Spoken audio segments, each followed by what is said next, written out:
पहले तो वैसे कोशिश ये करनी चाहिए कि बाइक धोए ना। सेंसर लगे हुए होते हैं जो कि फिर वो स्टार्ट नहीं होने देते बाइक को। अस्सलाम वालेकुम। तीसरा मतलब चौथा मतलब पोया हुआ है, ये देख सकते हैं आप सारे। इसमें एल्की है तो एल्की इज नेसेसरी। उसका मैं आपको अगर मेन रीजन बताऊं कि बहुत सारे लोगों को पता ही नहीं है।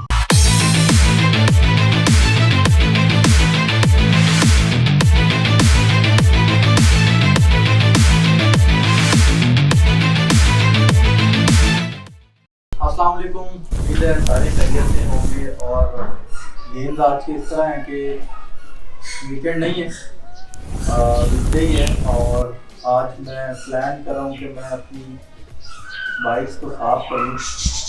ये वाली नहीं, ये वाली।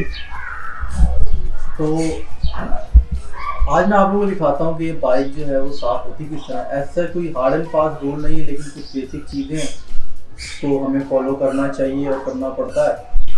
तो आज मैं स्टार्ट करूँगा ब्लैक R6 से, जिसको मैं डिटेल में साफ़ करूँगा। या वाइट वाली, ब्लैक वाला तो बहुत गंदा हो रहा है, ठीक है।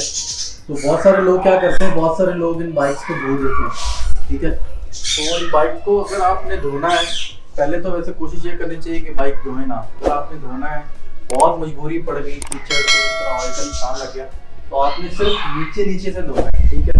नीचे से मुराद है कि आपने सिर्फ यहाँ से लेके ये नीचे टायर्स वगैरह ये वो कोशिश करनी है आपने। टंकी पे, मीटर पे, इन बटन्स पे पानी नहीं डालना, क्योंकि इनमें बहुत सारे सेंसर्स लगे हुए होते हैं जो कि फिर वो स्टार्ट नहीं होने देते बाइक को। अब हमारी मेंटालिटी क्या, हर बंदे का पहला बाइक तो ये नहीं होगा ऑब्वियसली। हर बंदा स्टार्टअप लेता है 1 to 5 से 7, ठीक है। तो हमें उस बाइक की आदत पड़ी हुई होती है। कुछ कह लें कि हमें पता नहीं है इनकी मेंटेनेंस, हमने कभी पढ़ा नहीं मैनुअल बुक में इधर उधर। तो खैर इसके बहुत सारी चीज़ें। तो सेकेंडली सर्फ नहीं यूज़ करना। लोग सर्फ यूज़ करते हैं, कोशिश करें इसके अपने शैम्पूज आते हैं, ठीक है, लिक्विड्स आते हैं साफ़ करने के, वो यूज़ करें। सर्फ जो है वो नहीं यूज़ करना चाहिए, और भी बहुत सारी चीज़ें। तो खैर अब मैं वो तो नहीं रहा हूँ, लेकिन आज मैं बेसिक सफाई कर रहा हूँ, तो चलें करते हैं। जब आप इसको स्टार्ट कर लेंगे, अस्सलाम वालेकुम, तीसरा मतलब चौथा मतलब पोया हुआ करेगी ये, ठीक है, ऐसा नहीं करेगी ये। ओके, तो ये है मेरे पास वाइट यामा R6 2009। इसका मैं पहले क्या करूँगा, ये चाबी है इसका, यहाँ पे एक ये लगा हुआ है, ठीक है। इसको मैं ओपन करूँगा टैंक को। ये टैंक क्यों खुल गया हमारा, ठीक है, ये देखें, सही है। तो टैंक खुलने के बाद मैंने अंदर टेप रखा हुआ है, इन केस अल्लाह ने करे कोई मसला बन जाए। प्लस मेरा माइक्रोफाइबर अंदर पड़ा है जो कि फंसा हुआ है, ठीक है। अच्छा, उसके पहले सॉरी, ये किट पड़ी है मेरी, एल्की किट पूरी पड़ी है। एल्की किट इस बाइक में सारे एल्की बोल्ट भी हैं, दूसरे बोल्ट बहुत ही कम है, ठीक है। यहाँ से शुरू कर लें, ये फेयरिंग्स आप देख सकते हैं सारे, ठीक है, ये देख सकते हैं आप सारे। इसमें एल्की है तो एल्की इज़ नेसेसरी।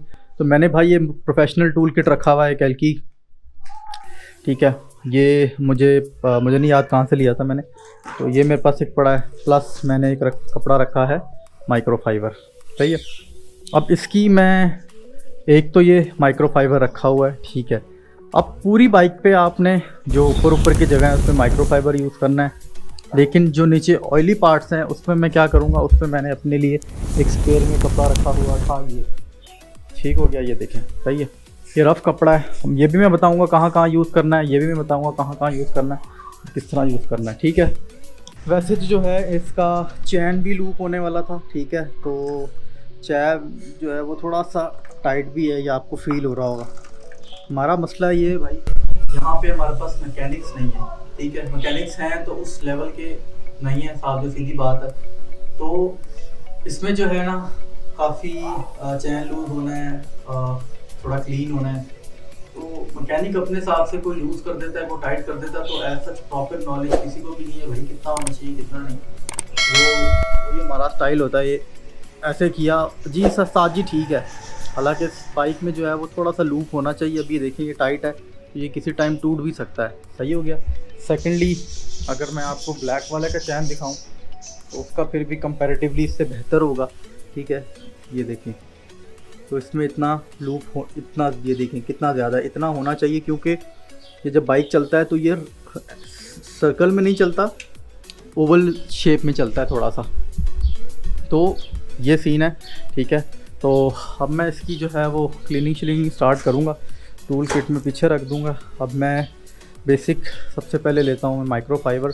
तो माइक्रोफाइबर से मैं जो मेन चीज़ें उसको मैं साफ़ करता हूँ। मैं कैमरा लगा देता हूँ टाइम लैप पे।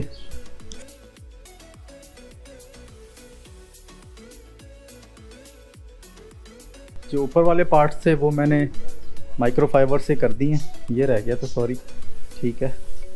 तो अब बात है इस वाले कपड़ा कहाँ यूज़ करना है, राइट। तो इस वाले कपड़े को मैं आपको दिखा देता हूँ। जितने भी हमारे रिम्स हैं जो ब्लैक कलर रिलीज़ करते हैं हमने वहाँ पे ये कपड़ा यूज़ करना है, ठीक है। फॉर एग्ज़ाम्पल ये टायर का रिम हो गया, ब्रेक के पास ये आपके क्या कहते हैं डिस्क हो गई, ठीक है। ये देख रहे हैं आप ब्लैक हो गया कपड़ा।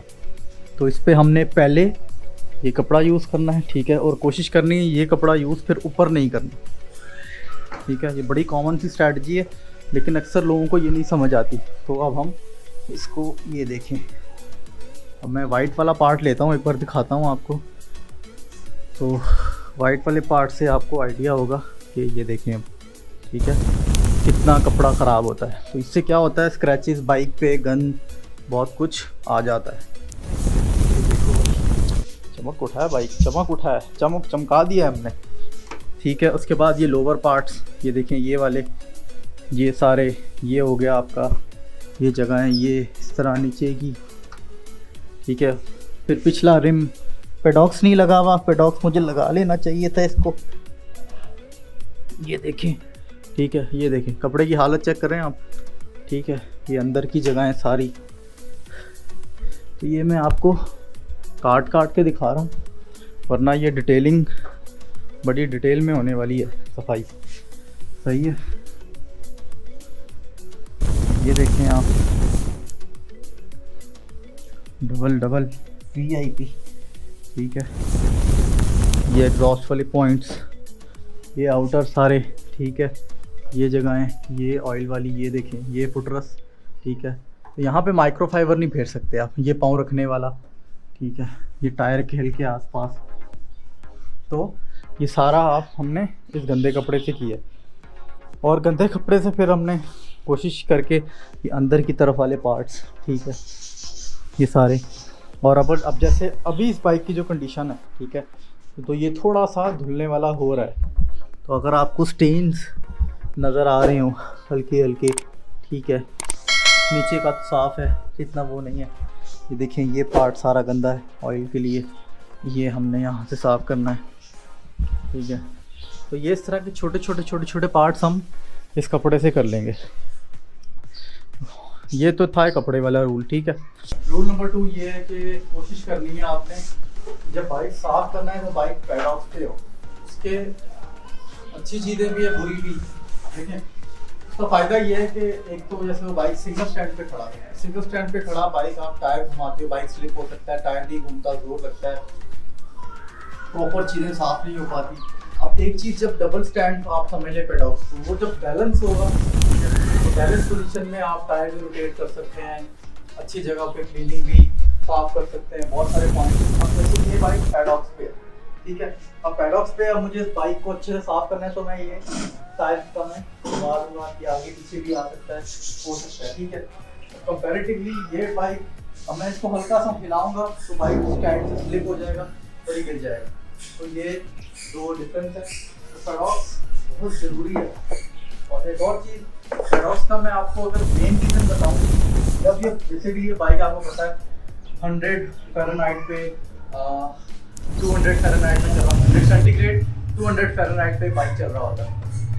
तो जब ये बाइक गरम आता है, ठीक है, तकरीबन 100 सेंटीग्रेड पे ये बाइक आके पार्क हुआ है। अब आपने क्या किया, सारा ऑयल बाइक का इंजन के ऊपर की तरफ था, आपने बाइक पार्क किया, आपने सिंगल स्टैंड पे लगा दिया, तो जो ऑयल ऊपर था, जो उबलता हुआ गर्म ऑयल था, वो सारा एक तरफ से ही गिरना चाहिए। ऑब्वियसली सिंगल स्टैंड है, एक तरफ से गिर के नीचे आएगा, नीचे आना है ऑब्वियसली। तो जिस तरफ से वो फुल गर्म होके गिरेगा, उस तरफ की सीलें जो है इंजन की, वो ठीक होना शुरू हो जाती हैं। ये बहुत सारे लोगों को पता ही नहीं। तो क्या होता है, जब बाइक बैलेंस पैडॉक्स पे होता है तो ऑयल दोनों पे हल्का हल्का आ रहा होता है। तो एक क्वांटिटी देखें, ये इंजन के भी एक एरोडायनामिक्स होते हैं, तो वो उन्होंने बहुत सारी चीज़ों पर डिज़ाइन इस तरह किया हुआ है। जब आपने बाइक बैलेंस कर दिया ऑयल आ रहा है बड़े बैलेंस तरीके से, तो किसी भी एक इंजन की साइड पे बर्डन नहीं पड़ा, ठीक है। सेकेंडली पैडॉक्स नहीं है, गरम बाइक आपने सिंगल पे खड़ा कर दिया, तो जो ऑयल की बेस है वो बेस नीचे नहीं बैठेगी, वो ऐसे रहेगी, मतलब एक तरफ इंजन पे ऑयल पड़ा हुआ ऊपर की तरफ रहेगा,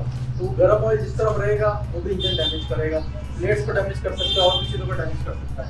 तो ये एक बड़ा मेजर डिफरेंस। तो ये था बहुत बेसिक सा क्लीनिंग ट्यूटोरियल कह लो,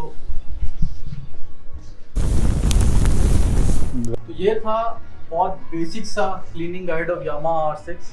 हाँ, एक चीज़ मैं आपको बहुत इम्पोर्टेंट बताना भूल गया कि चैनल सब्सक्राइब करें, कमेंट करें, प्लीज़ लाइक करें, लोगों के साथ शेयर करें, इसी तरह मैं और वीडियोस आता रहूँगा। Thank you so much for watching. इंशाल्लाह हम राइड पे जाएंगे वीकेंड पे और फिर और चीज़ें एक्सप्लोर करेंगे। तो थैंक यू फॉर वॉचिंग, अल्लाह हाफिज़। There's no mercy in this world, just hunger-thirsty persons in different versions. Each new update, that shit worsens. Why? Pull back the curtain and you'll see the different